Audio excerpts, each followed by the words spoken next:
Greetings, dear ones. I am Kryon of Magnetic Service.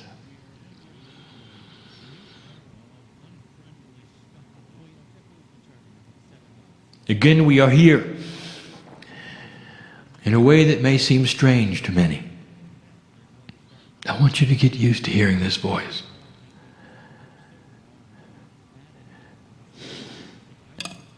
I want you to understand the reality that is here. You would ask yourself, human being, is this real? You might say, Kryon, I'm having a hard time believing that you're really channeling and that the voice comes from the other side of the veil. It's so difficult. If that's what you're saying today, human being, I will say, blessed are you. For these are honest words coming from one who is struggling to work out of the three-dimensional box. And what happens is that slowly, if you ask the right questions of your own self, of your own belief, of your own psyche, you start getting shown things you didn't expect. For if indeed it is a quantum experience on the other side of the veil, if indeed I am linearizing this conversation and presenting it to my partner, if this is true, this is a quantum experience. And that means that language is only a small part of it. That the audio that you would hear or the words that are seen on the page, such a small part of it. We have spoken of something called the third language. This third language, identified some time ago, is not a language in linearity, which is the third one. It is a language of the catalyst of the three. We use the three in numerology to represent a catalytic action number. That is to say that all of you have the ability to receive what is being given at a level which is quantum and not language, and not words on a page. Even the reader of this particular message can ask for a quantum experience and be in the session with those who are in the session.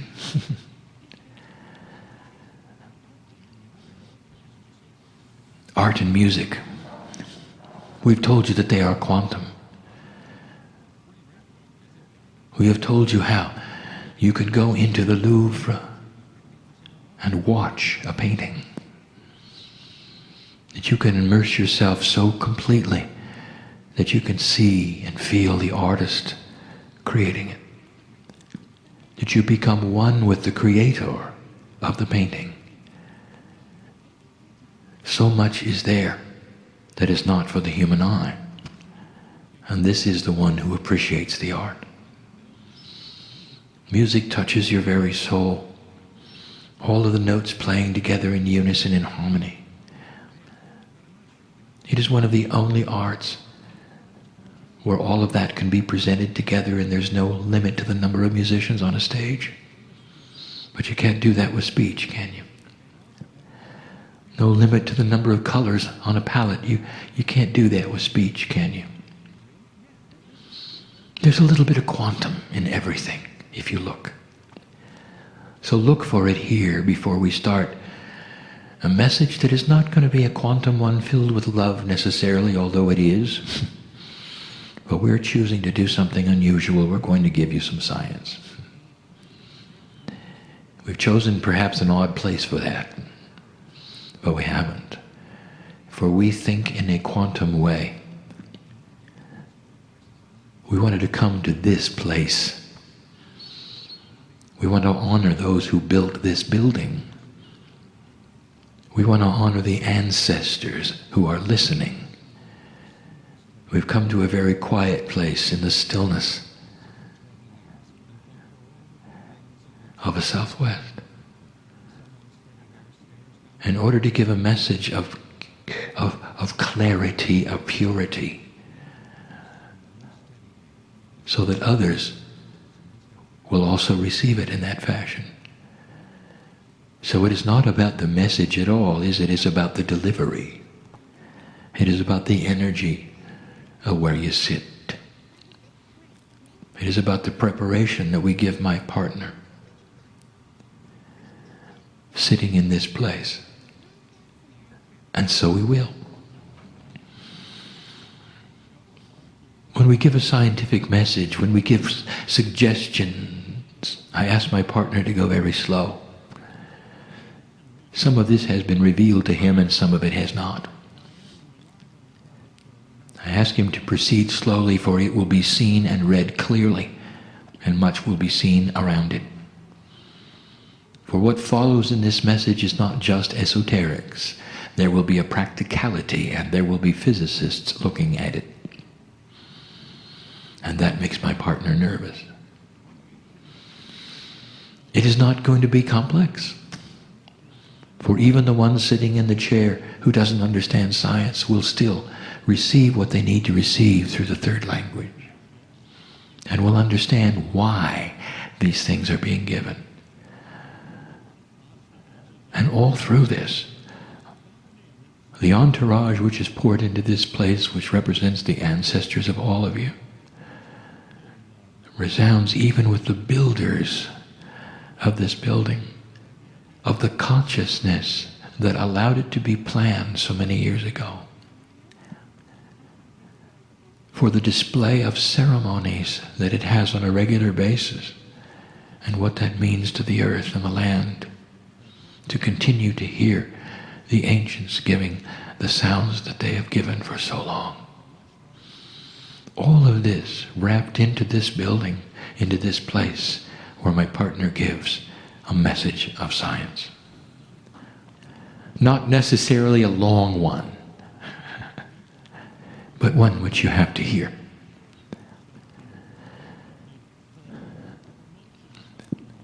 It's about the environment. And let us start with assurance. Let us review one more time that what you are seeing in weather changes on this planet you have not created by yourselves with human effort. What you have called global warming is not global warming at all. And I say it again, it is part of a cycle that always was. The North Pole has melted several times and come back several times. It is a waxing and waning. The water evaporation cycle, it has been here before. It is here sooner than expected, and that is alarming. If you were to ask Gaia, the actual energy of Gaia right now to come into this place, Gaia would give this message: humans have not caused this. Could it be any clearer? And I give you this information so there would be no alarm sounded of things that you would have to change drastically and dramatically. Now, at the same time I would say that, I would say this: there is a mandate to change your energy. What you put into the air is significant, for it is a hazard to your health. What you put into the air hurts humanity, not necessarily Gaia. Gaia is more resilient than you think. Gaia adjusts in ways you don't expect. Gaia takes care of Gaia. Clean up the air, and you will live longer. And that is one of the subjects of today. It's going to get colder. That's one of the subjects of today. You're going to need more energy. That is the subject of today. And we have given you the steps of creating energy easily. And we've given you advice in the past. And one of them we wish to revisit. For it's time for you to think out of the box of three-dimensional when it comes to some of the things that we have discussed with you. You think in a straight line. You don't think past necessarily certain things that you assume. At the same time I give you this information, I will also tell you that this particular information is already known on the planet. It is the way of it. We do not give you something that has not already occurred to a human being. Free choice is what we have told you is the operative word. Even in science, this must have occurred, and a human being must have had a situation where they're actually aware before we will give you a message like this. And the reason we do it is because one human being aware sometimes could do nothing about it. But the thought is given. When these thoughts are given to humanity, they normally land on the planet in more than one place. That is to say, epiphanies of discovery happen all at once, usually 3 to 4 times, in order to assure that they will not be lost. And so I am going to add this voice. There is tremendous energy available from the earth for free. It is not free energy, for you have to build an extractor to get it. But it's everywhere. Absolutely everywhere. It is called geothermal energy. And it goes like this. Below your feet, not very far, not really. It's hot. Hot enough for you to drill down and create steam. If you can create steam through natural process of thermal energy of the planet, you can drive turbines and create electricity. That will create heat. There are other ways to create heat as well, using even the geothermal heat itself. You're fond of steam engines, and you've been using them very, very long time, and you continue to. Today's nuclear reactors are simply very, very expensive steam engines. For you heat water, you create steam, and you drive turbines. So we are giving you something to think about. For nuclear power, as good as it is not clean. There is a side effect. And you know what it is. For there are waste products which are dangerous, and you know this. As clean as it is, there is still something you have to dispose of. Geothermal, there is no thing you have to dispose of. But it is dangerous. And now we open the discussion. If you can drill approximately 5 kilometers down, you will find enough heat. Now 5 kilometers to you is not that far in a straight line along the surface of the earth. Many of you walk that distance to school and work. It's not that far. But if you're going to drill down technically, it becomes difficult and dangerous. Not just dangerous for the driller, but dangerous for the planet. On the way down through the crust of the earth to the 5 kilometer mark, you go through pockets that you might know are there, releasing gas perhaps, releasing fire perhaps, releasing water perhaps. If nothing else, sometimes you interrupt what we will call the integrity of the lubricant of the shale itself. And what I'm saying here is you might even advance the potential of an earthquake, all by drilling down only 5 kilometers. And so I'm going to give you the answer. And now I'm saying, think out of the box. All along you're thinking that you're going to drill down and put a pipe with water in it. What if I told you you only had to drill down a fraction of that distance, and you could find enough heat to boil? And you'd say, impossible. Oh, it exists over the hot spots of the earth, but you might know it doesn't exist in most of the places we're asking you to drill. Well, it will work if you don't use water. It's time to marry the highest technology that you have on the planet with things you didn't expect to marry them with.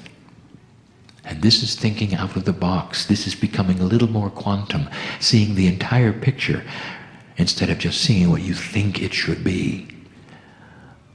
There are solutions, and you know what they are, and they're elegant, that will boil at a fraction of the temperature that water will. And this is the answer. Learning to use those substances and those fluids and that chemistry into a geothermal machine that doesn't have to drill down 5 kilometers. How about 2? And we tell you this because you're going to need to do this. And if you do it, and if the advice is followed, you'll find that the timing and the synchronicity of discovery is at hand. That is to say, you will understand these things will fall together. You will get the steam engine, and it won't take 5 years to build, and it won't be dangerous, and you don't have to cover it with a shell. Much easier. It won't belch smoke. It won't pollute. And you don't have to worry about being next to it. And it'll drive electricity. And you're going to need to heat homes and businesses. Because eventually, it's going to get cold. That's number 1. We're going to give you one other invention. Now, this also has been presented on the planet. This has been thought of and not acted upon. This actually is not all that new. But I will tell you that there is a situation at hand where it was inappropriately purchased and pocketed. So I'm going to give it to you so that the public can see it, and anyone with synchronicity who listens to the message and reads the words will understand it. Even you sitting in the chairs will understand it. And the scientists and the physicists will then have to implement it.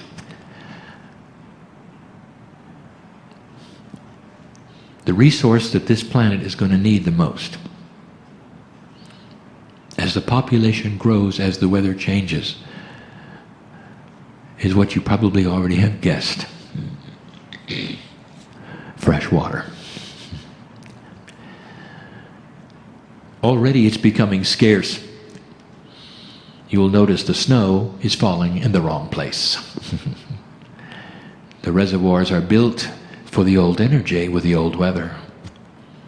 The aqueducts are built for the old energy and the old weather, and all the snow is falling in the places that are not obtainable for fresh water, and that will be the way of it. As the populations grow, scarce it becomes, and there is one answer.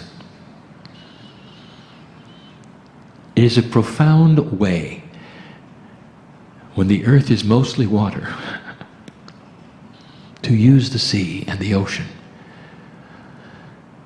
The ocean, of course, is not fresh water.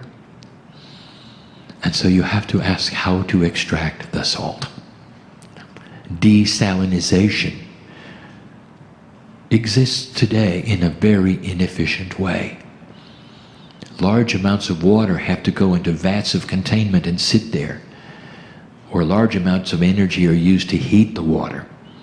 In various ways, various attributes, various systems, some of them steam, some of them not, all requiring heat to take out the salt.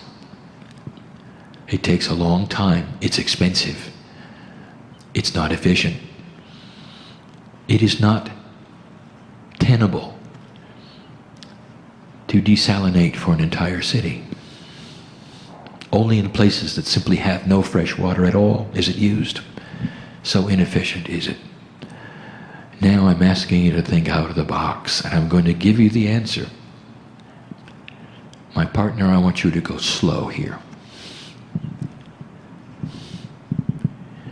Most of the cities on earth, of all of the countries on earth, the largest ones are on the coasts near the water. This is because over time, Those coastal areas were the places where trade could happen with ships and ports. And so you end up with the largest cities being on the ocean. It's a good place to start, is it not? To give water for them from the source which they can simply look at and use. The answer is not that difficult, but it requires something that has not been thought of, really. The highest technology you have today has to do with the smallest of the small. You call it nanotechnology. That which is extremely small, even taking form as what you would call robots, that could be inserted even into the bloodstream, perhaps even to seek out and kill disease. That's how small the nanoparticles are. You're making them intelligent through chemistry, through logic, through electronics, and cleverly you find that they can do many things. Now I'm going to give you a task. You're going to build a desalinization plant where the water never stops flowing, where it can be treated and salt can be removed and a byproduct created that you had no idea about. It never has to rest. It never has to be cooked. There is no heat involved at all. It goes in one end and comes out the other in a steady flow. In one end it's salty, in the other end it's fresh, ready then for purification. And here is the answer. Through nanotechnology, in the first stages of the system with the water flowing, you release enough nanotechnology robots that are assigned to find the salt and attach themselves to it. Except there is a caveat, and that every single robot is magnetic. I am the magnetic master, after all. All of the salt then becomes magnetic. It's not that hard. You have the chemistry for it. You have the nanotechnology. Think out of the box. Think out of the box. Chemist, physicist, you can do it. On to the next stage, flowing into the next part, tremendous, huge electromagnets, pulling the salt out of the water completely and totally because the salt is magnetic. Out it goes. Oversimplified, perhaps. But this is the way of it. No heat involved. Now, the byproduct? You won't believe it. Oh, and it will be controversial when you discover it. Magnetic fields applied to water often creates water that is quite healing. Do you see where this is going? What a device that might be. It will be quantum, you know, because it uses magnetics. And this is what we wanted to give you today. This is what we wanted to have recorded today. In this way, that you might hear it. There is so much more. And just in closing, I will tell you what we see in the future, and we're not going to give you a time frame, for there is none. This information I'm about to give you can be 2 generations away, maybe 3. But it all has to do with quantum invention. Physicists, listen, I'm going to give you something you already know is possible. It is another field of science that flies in the face of everything 3-dimensional you've ever learned. Humans are funny. Even in the highest math and geometry you have, everything is defined in a straight line. Everything defined in a straight line. A circle is an infinite number of straight lines. That's funny. It's almost as though a circle didn't exist in nature. And the human has to straight line it for it to exist. Interesting, isn't it? I'm just giving you the bias. Bubbles have always been around. They're beautiful, you know. They're natural, you know. The circle is a natural occurring event in space as well. What you don't know, and you may suspect, gravity and magnetism all bend. They don't go straight. They never have. What about light? It doesn't either when affected by the other two. That ought to tell you something. Nothing is really a straight line at all. The only straight lines around are in the brains of the humans.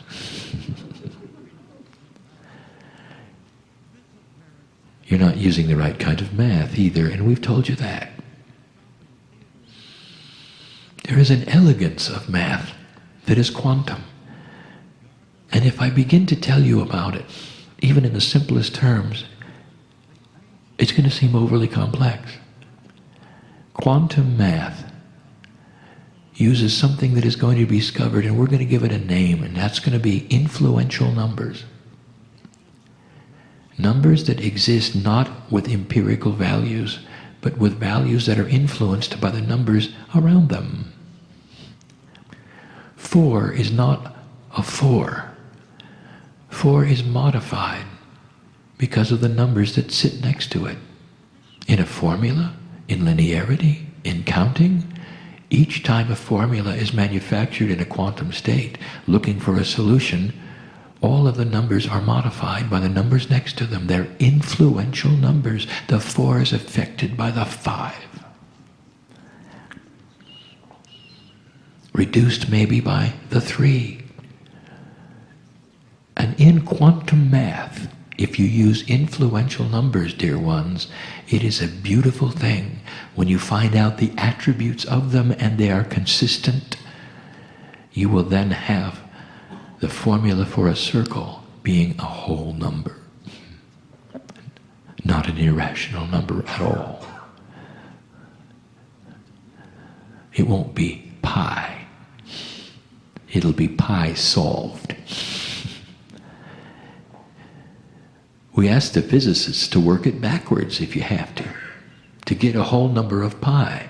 That'll give you a hint at what has to be done. Imagine mathematics with influential numbers, where each number is not empirical, but influenced by the one around it. I'm giving you high math now. And here's how it's going to serve you. Because when you start to understand it, you're finally going to understand what I'm going to call the holy grail of physics. That's a human term. In your straight line thinking, in your bias, you have all of your 3D formulas, don't you?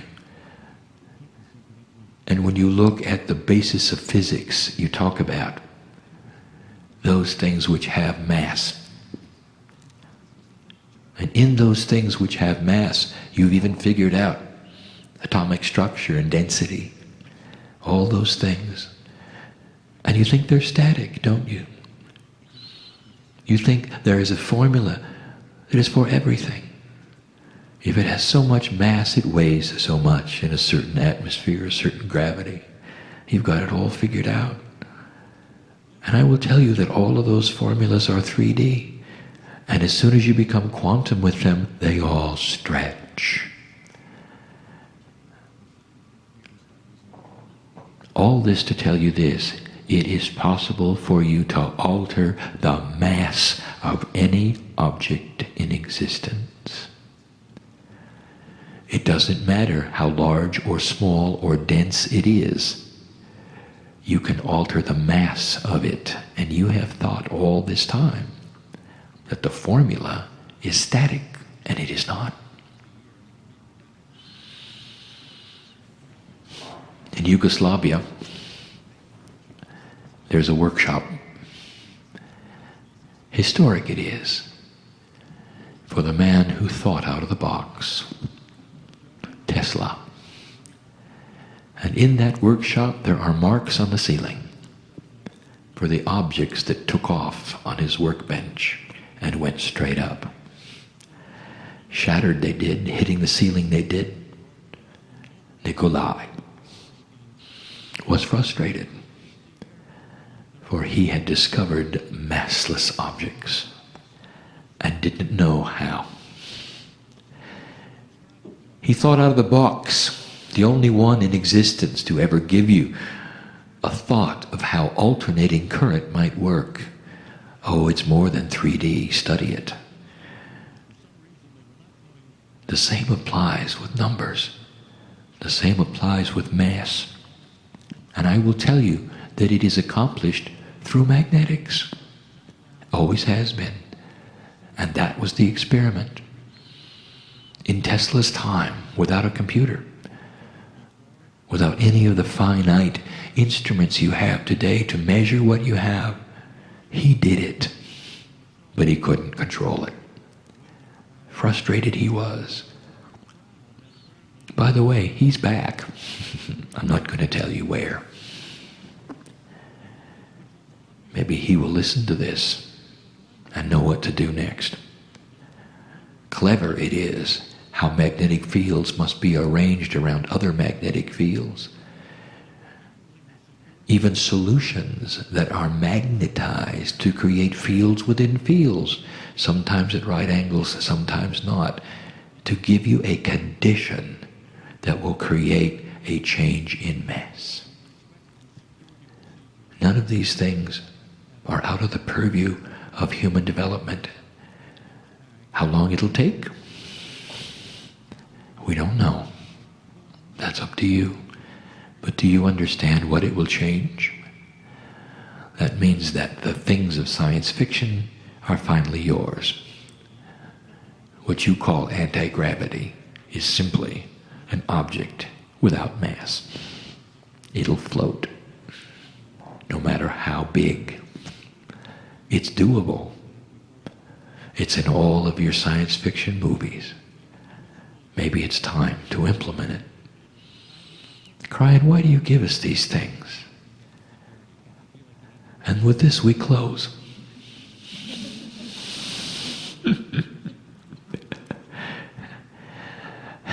We want you to stay here.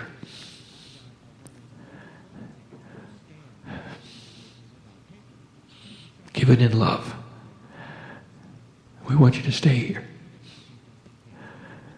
And you're not going to have much luck with that unless you start thinking quantum. Unless you start accelerating the inventions and put some of the politics out of the way.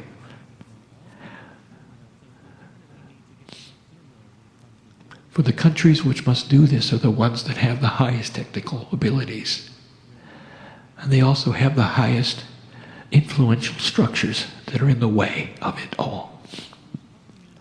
It is time for the population to understand this and turn the physicists loose and not strap them with those things that are difficult with burdens. And maybe you don't know what I speak of, but they do. Because we want you to stay. In the process there will be life extension. In the process there will be epiphanies. In the process you might even find that this message was accurate and true. And then you've got a puzzle, don't you? Physicists, if you're listening to this, you've got a puzzle. Because who is it who is speaking from the other side of the veil, giving you information that is true and real and scientific? At some level you're going to have to say, it's the piece of you. At some level you're going to have to admit that the spiritual and the science is allied, and that the creative energy that created the earth and the magnetics and the gravity and all of the things you study is a piece of you. And maybe then you'll open up, and the things that you wish to have invented, all you have to do is open the box, because you already were there and you helped in their creation. How about that one? It all has to do with the puzzle. Is this real or not? Is Kryon real or not? Is love real or not? Well, some of you know, because you've sat in the presence of the Creator today who loves you. This family on my side of the veil loves you. It's a wonderful Valentine message, isn't it? And so we say to you, dear ones, all of you, that all of the things that we talk about, whether they're scientific, whether they have to do with your Akash or your soul, the higher self, all of those things, there's only one purpose. To make the life you are living on this planet easier. For you to discover the compassion that is the glue that puts you together. That changes the earth itself. For the shift is upon you. And that which you call the 2012 energy is here. Let this be what it is supposed to be. A high time of consciousness, of scientific evolution with integrity, with an economy that is a re-emergent one with integrity, with government that slowly changes with integrity. Things that you would never put together, that in the past were oxymorons, couldn't exist together. Integrity in government, integrity in insurance, integrity with banking. All of these things, a new paradigm is upon you. This shift is difficult. And we have the warrior and the worker in the chairs in front of me. And they know it, because that's why they came. I know who you are. And I celebrate each one. And so